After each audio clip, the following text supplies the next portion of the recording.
ಉಡುಪಿ ಜಿಲ್ಲೆಯಲ್ಲಿ ಕಳೆದ 2 ದಿನಗಳಿಂದ ಸೇನಾ ನೇಮಕಾತಿ ನಡೆಯುತ್ತಿದೆ. ಜಿಲ್ಲಾ ಸರ್ಕಾರಿ ಅಜ್ಜರಕಾಡು ಮೈದಾನದಲ್ಲಿ ನಡೆಯುವ ಈ ಪ್ರಕ್ರಿಯೆಯಲ್ಲಿ ಪ್ರತಿದಿನ 3000ಕ್ಕಿಂತಲೂ ಹೆಚ್ಚು ಯುವಕರು ಪಾಲ್ಗೊಳ್ಳುತ್ತಿದ್ದಾರೆ. ಆದರೆ ಇಲ್ಲಿ ಉಡುಪಿ ಜಿಲ್ಲಾಡಳಿತದ ನಿರ್ಲಕ್ಷ್ಯ, ಅಸಡ್ಡೆತನ ಎದ್ದು ಕಾಣುತ್ತಿದೆ. ಇಷ್ಟಕ್ಕೂ ಇಲ್ಲಿನ ಅವ್ಯವಸ್ಥೆ ಏನು ಅನ್ನೋದನ್ನ ತೋರಿಸ್ತೀವಿ ನೋಡಿ.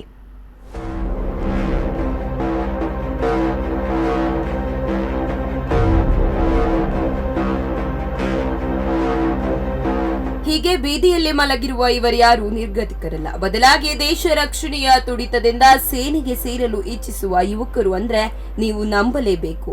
ಉಡುಪಿ ಜಿಲ್ಲೆಯಲ್ಲಿ ಕಳೆದ 2 ದಿನಗಳಿಂದ ಸೇನಾ ನೇಮಕಾತಿ ನಡೆಯುತ್ತಿದೆ. ಜಿಲ್ಲಾ ಸರ್ಕಾರಿ ಅಜ್ಜರಕಾಡು ಮೈದಾನದಲ್ಲಿ ನಡೆಯುವ ಈ ಪ್ರಕ್ರಿಯೆಯಲ್ಲಿ ಪ್ರತಿದಿನ 3000ಕ್ಕಿಂತಲೂ ಹೆಚ್ಚು ಯುವಕರು ಪಾಲ್ಗೊಳ್ಳುತ್ತಿದ್ದಾರೆ. ಆಯ್ಕೆ ಪ್ರಕ್ರಿಯೆಗೆ ಬರುವ ಹೊರ ಜಿಲ್ಲೆಯ ಯುವಕರಿಗೆ ಮೂಲಭೂತ ಸೌಕರ್ಯದ ಕೊರತೆ ಎದ್ದು ಕಾಣುತ್ತಿದೆ. ಭವಿಷ್ಯದ ಸೈನಿಕರು ರಾತ್ರಿ ರಸ್ತೆ ಬದಿ ಮಲಗಿ ಕತ್ತಲು ಕಳೆಯುತ್ತಿದ್ದಾರೆ. ಒಂದು ದಿನ ಮೊದಲೇ ಉಡುಪಿಗೆ ಬರುವ ಯುವಕರು ಪಾರ್ಕು, ರಸ್ತೆ ಬದಿ, ಫುಟ್ಪಾತ್ ಮೇಲೆ ಹಗಲು ರಾತ್ರಿ ಕಳೆಯುತ್ತಿದ್ದಾರೆ. ರಾತ್ರಿ ರಸ್ತೆ ಬಳಿ ಮಲಗುವ, ಬೆಳಗಿನ ಜಾವ ಬಿರು ಬಿಸಿಲಿಗೆ ಒದ್ದಾಡುವ ಯುವಕರನ್ನು ಕಂಡು ಜನ ಉಡುಪಿ ಜಿಲ್ಲಾಡಳಿತದ ವ್ಯವಸ್ಥೆಗೆ ಹಿಡಿಶಾಪ ಹಾಕುತ್ತಿದ್ದಾರೆ. ಉಡುಪಿ ಜಿಲ್ಲೆಯಲ್ಲಿ ನಡೆಯುವ ಸೇನಾ ನೇಮಕಾತಿ ಪ್ರಕ್ರಿಯೆಗೆ ಯಾವುದೇ ರಾಜಕೀಯ ಪಕ್ಷಗಳು, ಸಂಘಟನೆಗಳು ಮೂಲಭೂತ ಸೌಕರ್ಯವನ್ನು ಮಾಡಿಲ್ಲ.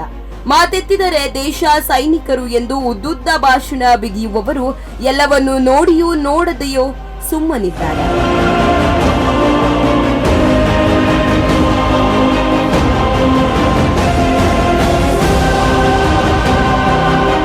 ಈ ಬಗ್ಗೆ ಜಿಲ್ಲಾಡಳಿತದ ಬಳಿ ಕೇಳಿದ್ರೆ ಮೈದಾನದ ವ್ಯವಸ್ಥೆಯನ್ನು ಮಾಡಿಕೊಟ್ಟಿದ್ದೇವೆ, ಊಟದ ವ್ಯವಸ್ಥೆಯು ಸಾಂಗವಾಗಿ ನಡೆಯುತ್ತಿದೆ, 3 ಕಡೆ ವಸತಿ ವ್ಯವಸ್ಥೆಯನ್ನು ಮಾಡಿದ್ದೇವೆ, ನಿಗದಿಯಾದ ದಿನಕ್ಕಿಂತ ಮೊದಲೇ ಯುವಕರು ಬರುತ್ತಿರುವುದರಿಂದ ಈ ಸಮಸ್ಯೆ ಆಗಿರಬಹುದು ಎಂದು ಜಿಲ್ಲಾಡಳಿತ ಹೇಳಿದೆ.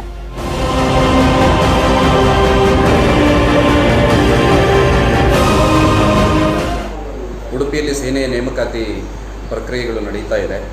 ಅವರಿಗೆ ಬಹಳ ಒಳ್ಳೆಯ ವ್ಯವಸ್ಥೆ ನಾವು ಮಾಡಿದ್ದೇವೆ ಅಂತ ನಿನ್ನೆ ಜಿಲ್ಲಾಡಳಿತ ಹೇಳಿತ್ತು. ಆದರೆ ನಿನ್ನೆ ರಾತ್ರಿ ಅಜ್ಜರಕಾಡು ಪಾರ್ಕಿನ ಸುತ್ತಮುತ್ತ ನೋಡುವಾಗ ನಿಜಕ್ಕೂ ತುಂಬ ದುಃಖ ಆಗ್ತಾ ಇತ್ತು. ಯಾವ ಸೈನಿಕ ನಾಳೆ ನಮ್ಮ ದೇಶದ ಗಡಿಯನ್ನು ರಕ್ಷಣೆ ಮಾಡಬೇಕು ಅಂತ ಅನ್ನುವ ಸಂಕಲ್ಪದಿಂದ ಹೊರಟಿದ್ದಾನೋ ಅವನು ನಿನ್ನೆ ರಸ್ತೆ ಬದಿಯಲ್ಲಿ ರಾತ್ರಿಯನ್ನು ಪೂರ್ತಿ ಕಳೆದಿದ್ದ, ಆ ಸೊಳ್ಳೆಗಳ ಕಾಟವನ್ನು ಸಹಿಸಿಕೊಂಡು ಅನ್ನುವಂಥದ್ದು ನಿಜಕ್ಕೂ ದುಃಖದ ಸಂಗತಿ. ಇವರಿಗೆ ನಿಯಮ ಪ್ರಕಾರ ಇವರಿಗೆ ವ್ಯವಸ್ಥೆ ಮಾಡಬೇಕೋ ಮಾಡಬಾರ್ದು ಅದು ನನಗೆ ಗೊತ್ತಿಲ್ಲ.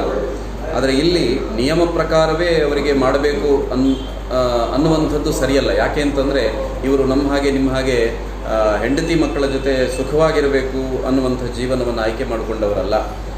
ಇವರು ದೇಶದ ರಕ್ಷಣೆ ಮಾಡ್ತೀನಿ ಇಂಥ ಸಂಕಲ್ಪ ತೊಟ್ಟು ಹೊರಟಂತಹ ಸೈನಿಕರು. ಹಾಗಾಗಿ ಜಿಲ್ಲಾಡಳಿತ ಮನಸ್ಸು ಮಾಡಿದರೆ ಖಂಡಿತ ಇವರಿಗೆ ಒಳ್ಳೆ ವ್ಯವಸ್ಥೆ ಮಾಡ್ಬೋದು. ಯಾಕೆ ಅಂತಂದರೆ ಉಡುಪಿಯಲ್ಲಿ ತುಂಬ ಛತ್ರಗಳಿದ್ದಾವೆ, ರಾಜಾಂಗಣದಂಥ ಹಾಲ್ಗಳ ವ್ಯವಸ್ಥೆ ಇದೆ, ಎಷ್ಟೋ ಮದುವೆ ಮಂಟಪಗಳಿದೆ, ಸರ್ಕಾರಿ ಶಾಲೆಗಳಿದೆ.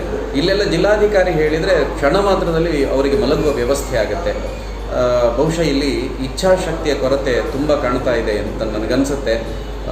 ಇನ್ನೂ 8 ದಿನ ಇದೆ, ಇನ್ನಾದರೂ ಇವರಿಗೆ ವ್ಯವಸ್ಥೆ ಆಗುತ್ತೆ ಅನ್ನುವಂಥ ಆಶಯದಲ್ಲಿ ನಾವಿದ್ದೀವಿ.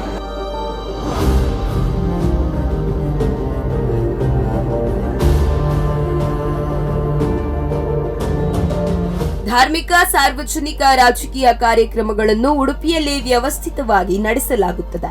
ಆದರೆ ಭವಿಷ್ಯದ ಸೈನಿಕರ ವಿಚಾರದಲ್ಲಿ ಸ್ವಯಂ ಪ್ರೇರಿತವಾಗಿಯೂ ಜನ ಮುಂದೆ ಬಂದಿಲ್ಲ. ಜಿಲ್ಲಾಡಳಿತ ಕರ್ತವ್ಯದ ರೀತಿಯಲ್ಲಿ ಕೆಲಸ ಮಾಡಿ ಕೈ ತೊಳೆದುಕೊಂಡಿದೆ. ಹೀಗೆಂದು ಸಾಮಾಜಿಕ ಕಾರ್ಯಕರ್ತರು ಅಸಮಾಧಾನ ವ್ಯಕ್ತಪಡಿಸಿದ್ದಾರೆ. ನ್ಯೂಸ್ ಡೆಸ್ಕ್, ಸ್ಪಂದನ ಟಿವಿ.